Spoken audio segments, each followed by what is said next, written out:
অভিনেতা, পরিচালক, প্রযোজক একাধারে এতগুলো পরিচয় ধারণ করা ভারতের দক্ষিণী সিনেমার তারকা কমল হাসানকে পাওয়া গেছে রাজনীতির জটিল ময়দানেও।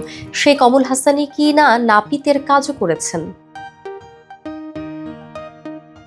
অনুপমা চোপড়াকে দেওয়া সাক্ষাৎকারে কমল হাসান বলেন, তার মাকে এক ধরনের অপমানের মধ্যে ফেলতেই নাপিতের কাজ করেছেন তিনি। কমল হাসান বলেন, যিনি তাকে চুল কাটার কাজ শিখিয়েছিলেন তাকে গুরু বলে সম্বোধন করেন এই অভিনেতা। তিনি বলেন, একটা সেলুনে কাজ করতাম, কিন্তু সেটা মূলত মাকে শিক্ষা দিতে। সেটা কেন জানতে চাইলে কমল হাসান বলেন, তার মায়ের ধারণা ছিল তিনি কিছুই করেন না, বই পড়তাম, সিনেমা দেখতাম, আর মা বলতেন সেগুলো কোনো কাজের পর্যায়ে পড়ে না। এক সময় আমি সিদ্ধান্ত নেই এমন কিছু একটা করতে হবে যাতে মা লজ্জায় পড়েন, তখনই নাপিত হওয়ার সিদ্ধান্ত নেই।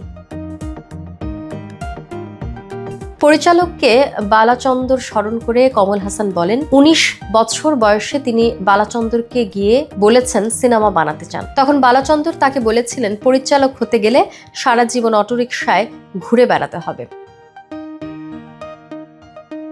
কমল হাসান বলেন, বালাচন্দরই প্রথম ব্যক্তি যিনি বলেছিলেন কমলের মধ্যে নায়ক হওয়ার সব গুণ রয়েছে। কমল হাসানের আগামী সিনেমা থাগ লাইফ, যা প্রেক্ষাগৃহে মুক্তি পাবে আগামী ৫ জুন। এই সিনেমাটি কমলের জন্য বিশেষ একটি কাজ বলেও জানিয়েছেন তিনি। থাগ লাইফ দিয়ে মণি রত্নম ও কমল হাসান ৩৭ বছর পর একসঙ্গে কাজ করেছেন।